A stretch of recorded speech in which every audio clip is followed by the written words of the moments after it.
Hi everybody, so I'm back again, and now I'm going to show you how to do a sugar paste rose. That one I've already dusted, but I'll come on to that in a bit. I have another one here to dust. So basically what you need to do is you need to start off with a fairly largish ball of paste, and it depends on how big you want them to be as to how big you start, but you do need quite a largish, whichever size you're doing, ball of paste to start with. And apparently, according to a friend of mine, if you roll anti-clockwise you don't get any cracks and creases in it. A few cracks in that, but it doesn't really matter because we're not going to bother about that because it's not going to be seen. Right, so first of all you roll it into a narrow cone at the top there like that, so you get this sort of shape, a bit like a skittle. And this bottom piece here is what we're going to do to use to keep hold of it. That will cut off afterwards, but we need that so we've got something to get hold of when we're attaching the petals.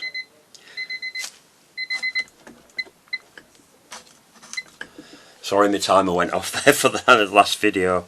Right, so once you've got that and you've got your narrow piece there, get your finger and thumb and start pressing out and rubbing the paste out like this, stretching it over your finger.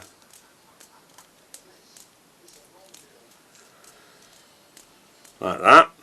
I've got a bit of colour from the last lot that I did, it was that burgundy. Let's get a bit of kitchen roll, get that off. Right, so stretch that paste out there, then wrap that round like that, so that forms your first petal. Okay, so we're just going to flatten that at the bottom and just stand that to one side now. I'm just going to pop that up at the side while I'm doing the petals. Now what you need to do now is you need to roll out 3 balls of paste of equal size. Don't worry if they're not all the same, because the one thing that I found, if you're putting a group of roses on a cake, don't do them all the same size, because if you do, it looks boring and dead. You want an assortment of sizes. See, as in you want full rose, half rose, and buds. So there's 3 different stages that you can stop at. So I've got 3 balls of paste there. Just going to pop that paste up there. Now what we're going to do is we're going to put these 3 balls of paste in this plastic bag like that.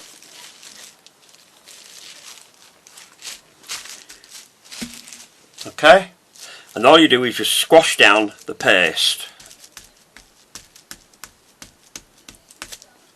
This is an easy way to start if you're going to start making roses, because it gets you used to the way that the petals go, because all of the roses all go the same way.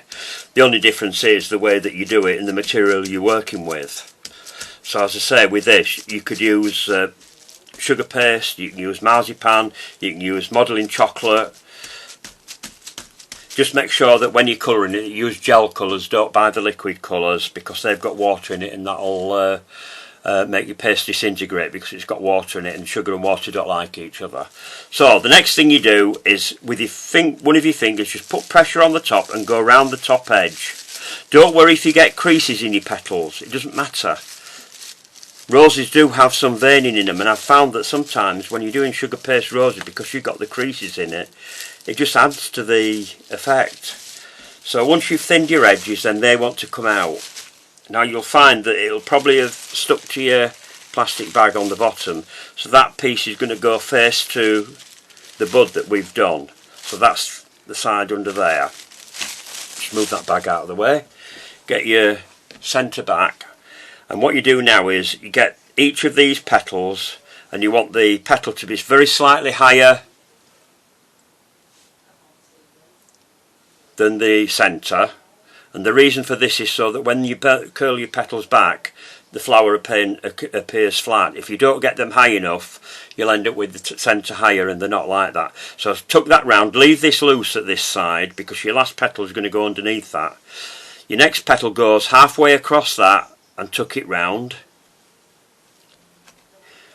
Third petal goes across there, tuck it round. Just take that a little bit further round.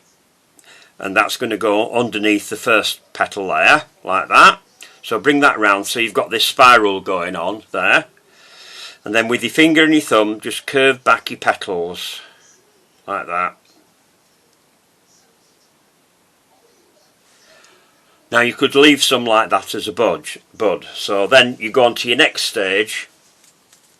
So I'm going to do another 3 balls of paste.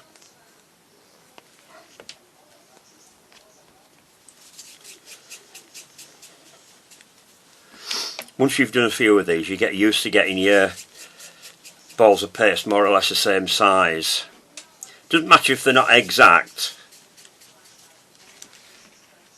Not bad. Didn't have to measure anything. But it can still go wrong for me just the same as anybody else. When I've done live demonstrations before, I've had things go wrong, and like I said to people, just don't do that. Doesn't matter. The best of us, we all make mistakes. Flatten. So never worry about making mistakes. If you don't make mistakes, you're not learning anything. That's my motto. So just keep on practicing until you get it the way you want it. We've all had to start somewhere, you know, including me. I mean, when I did it, first started, it was so that I could talk to customers about it. I had somebody else doing the cakes at the time, and I didn't do anything like this. I just went to find out how it was done. Right, so you flattened each of your petals out. Again, thin your edges. This technique goes on all of the petals that we're going to do now. Some people don't flatten the top edge. I just think that they look better with that. It's like we've always said with any flowers, and they tell you this in competition. The thickness of your petals doesn't matter to a certain extent, as long as the edges are thin. And if you don't thin your edges, they won't look right. You don't want to take that cut edge off if you're using cutters. And in this case of this, because we're just relying on flattening the paste, we're not rolling it out. If you don't do that, you get quite chunky edges and they don't look realistic enough. We're not aiming for realism here with this one. We're just aiming for something that looks like a rose. Right, so next layer of petals, again, very slightly higher, like that. Tuck it round, and all you're aiming to do with this layer, you might have to use glue for this layer. If you don't, it doesn't matter. You don't necessarily have to have it, but if they don't stick, you can put a bit of glue on. And all we're aiming to do at the moment is cover straight across the join. Where the join is there, that goes with the join in the centre. Tuck that round. If it goes underneath, it doesn't. If it doesn't, it doesn't matter. Right? Just go around and make sure that they're in. That one's not sticking. I've had this paste made a few days because I've done this video about 3 times because I didn't realise the battery had run out on my microphone, so I had to do it again. See what I mean about things going wrong? Even for the best of us. And I'm quite new at this vlogging business, as they call it, so you'll have to excuse me if things just don't turn out exactly the right way. Right, so again, curve back your petals. I am a bit of a chunter, by the way, so I keep talking. Some people do and don't say anything, whereas I like to talk about it while I'm doing it. So then you've got your next layer. Now you can leave that at that layer if you want. So we're going to go on to the next layer. I just have to get some more paste out for this. Now your next layer of petals is 5 petals. And when we're doing any kind of roses like we did in the first place, generally, once you've got your centre done, with the normal rose where we've dried the centre and wired them, we do 2 petals to form your centre, and then it's 3, 3 and 5. Well, it's exactly the same with this. The only difference is that the piece that I've done in the centre represents the cone with 2 petals round it to start off with. If you can get your paste quite sticky to start off with, it makes it easier for them to stick. And this is a bit fresher, so it's just been in the bag. So 1, 2, 3. Now if you find it a bit easier, you can mix some flour paste in with your sugar paste to do this, which I've done here. Because when you haven't got time to mess about with them, when you're doing a video, you need things to go and stay put and dry quickly. so I have mixed some flour paste in, which does make them go harder. So it's all still edible. It's made with edible materials in it, so don't worry about that. That's fine. Right, so you've got your 5 balls of paste there. Again, into your bag, separate them around so that you can spread them out. Just give yourself enough room to move, and then flatten out your paste.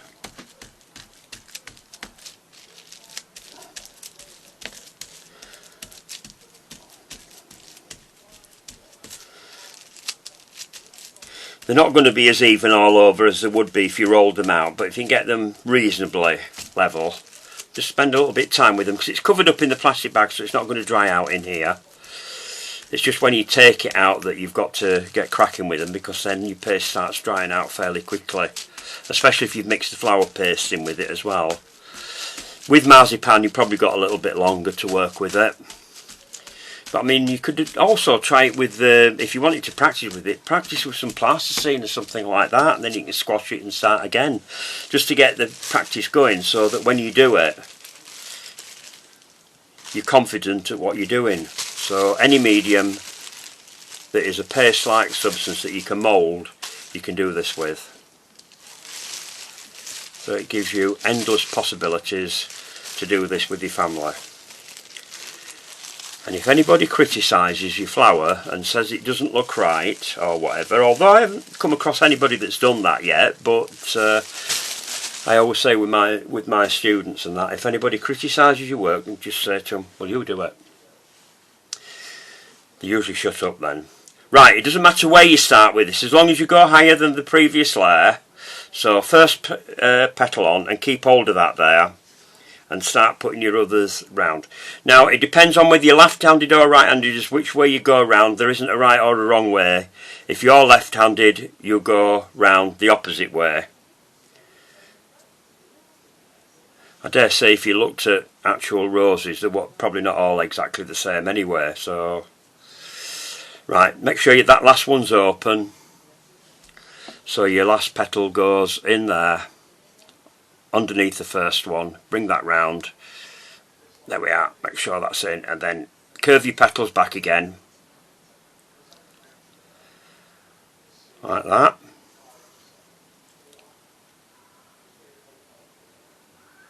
I did go a bit off camera there, I apologise for that.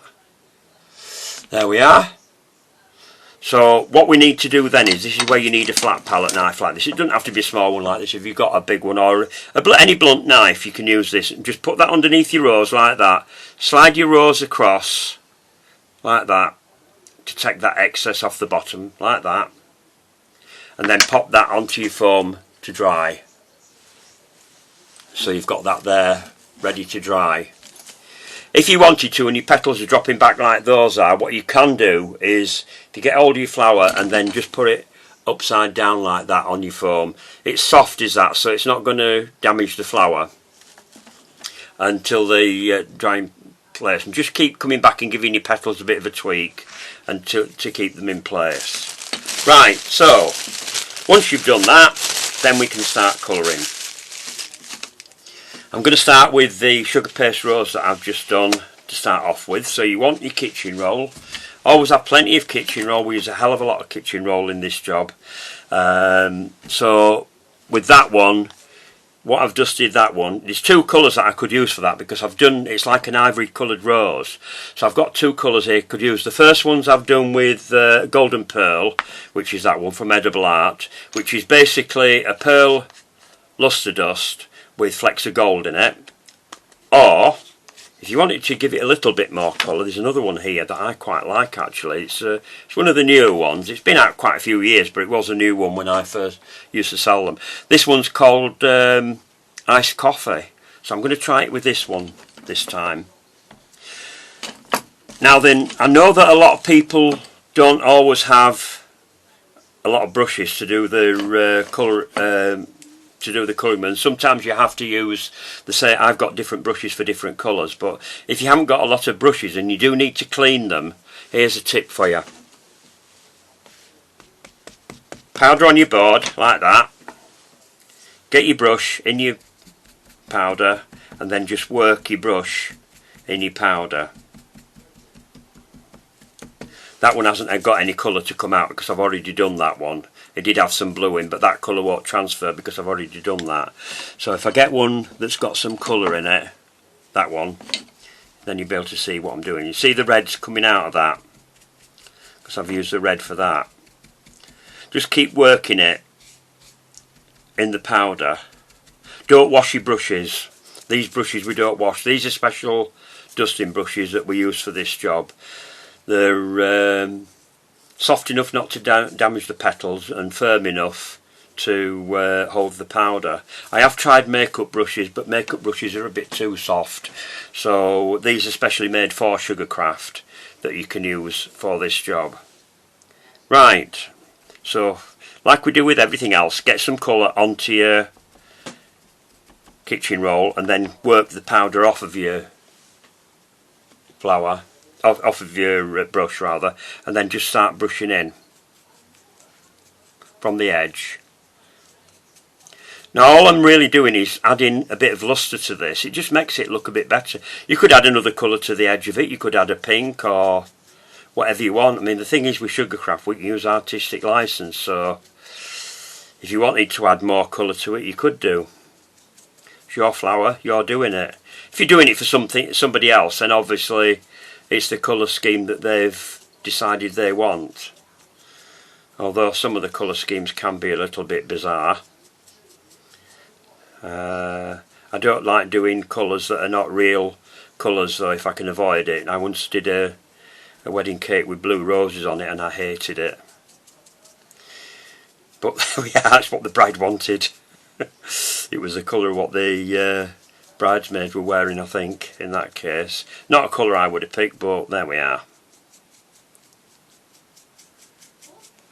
You'll also notice if you've got any creases in your paste, like I have there on that petal layer, that when you put the powder on, they do show up a bit more. So it just adds a little bit more definition to your flower. And you can go a little bit deeper on the centre. Just get your brush in and go deeper in the centre, because that's where the denseness of your flower is. Unlike the normal roses, we haven't added some white paste in for each layer of petals. I've done them all the same colour. With sugar paste roses we tend to do that. So you've got that with the iced coffee and that one's with the golden pearl, so you can see the difference between the two there. Now then, when it comes to the little plunger flowers that we've done, I'm just going to get that off that brush. I should have use that one there, and I've got a pink flower there, and for that one I'm going to use a bit of ruby. This is ruby. They do quite a lot of different burgundies in these. Oh, that's a yellow. I don't want that one. Where's that brush? There it is, that's the one. With anything pink, I usually tend to use one of these sort of colours, either blackcurrant or ruby or something like that, just to give a little bit of extra colour on the edge. It just brings them to life. You don't have to add a lot of colour. You just need to add that little bit more there, and don't put too much on your brush, because you can't take it off, but you can add too if you haven't got enough on. So build it up gently, a little bit at a time. And then to do the centre of your flowers, and you can do this on all of your flowers, I tend to use a yellow. Let's see, which one did I use? Sunflower. We're going to use sunflower here from Edible Art, which is sort of like a medium yellow. They do go much darker. There's one called Harvest Sun here, which is a lot deeper. That's basically nearly going on to the orangey colours, and then they do much lighter yellows as well. So if you're going to spend a lot of money on anything, I would spend it on your powders rather than your paste colours. Just get basic colours in your paste colours, and you can add on whenever you want. And then get more powder colours, because then you get different effects by using the same paste colours, and then adding dusting colours on.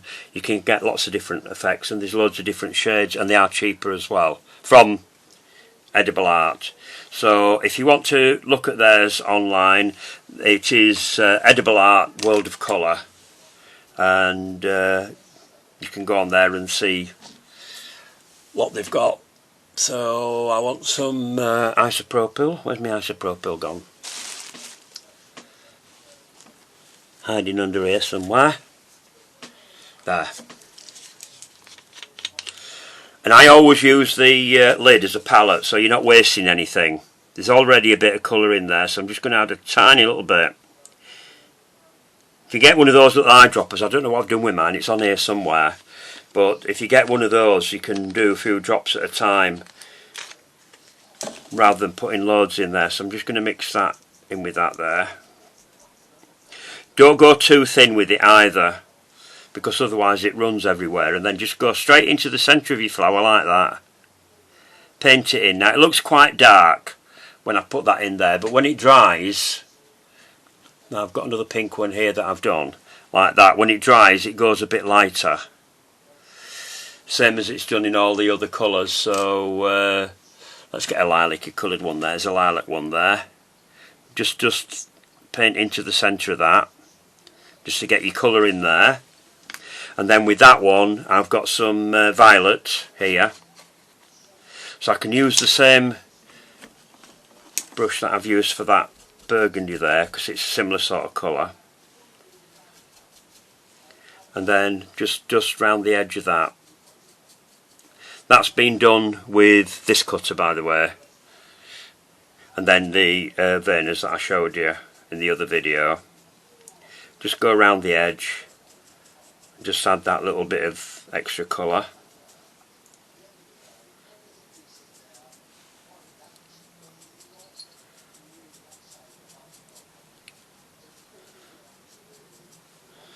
There we are. And as you can see, that's dried already in the centre, it's gone lighter. It does dry very quickly, does this, with the isopropyl, because it's basically an alcohol that we use in cake decorating for painting on cakes and things like that. And evaporates and doesn't leave any trace behind, so it doesn't matter who you are, what religion you are, you can use that. If for religious reasons it doesn't matter what kind of alcohol you use, you can use things like vodka or gin or Bacardi, but they just take longer to dry because they have got water in them as well as the alcohol. This is a pure alcohol, a bit like the alcohol they use in hospitals when they give you injections. The only difference is this is a food edible version. So there we are. So that's the various different flowers there that you can do. With the ones with the darker, the pansies with the darker edge, we'll just do one of those. We've got a pink one here, so I'm just going to go round the edge of that with the burgundy.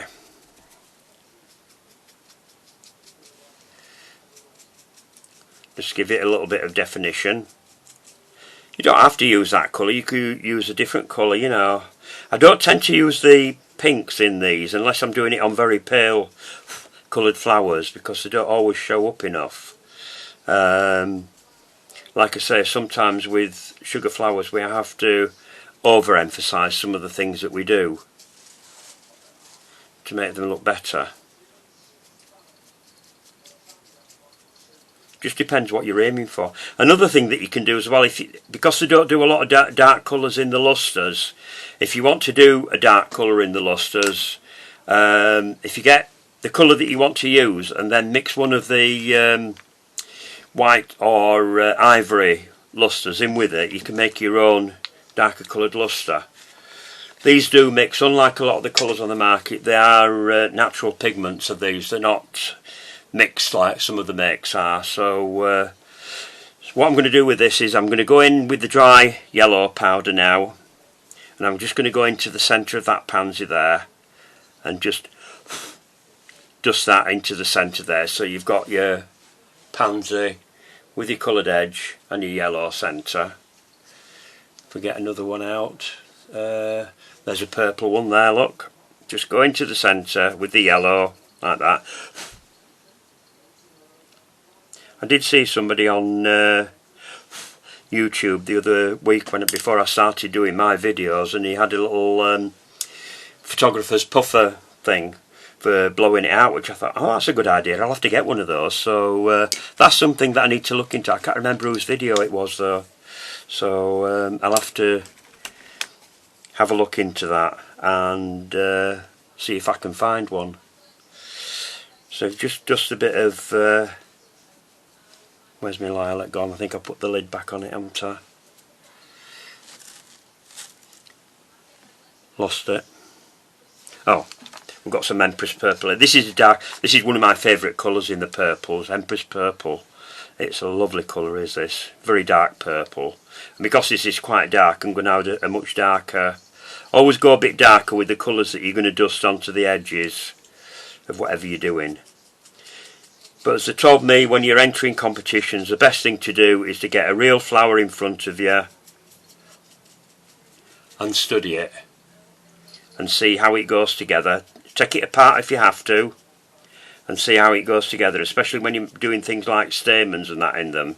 I tend to like my stamens to look realistic when I'm doing competition work, so I do spend a lot of time looking at the actual flower to get it right, rather than just using artificial stamens like some people do.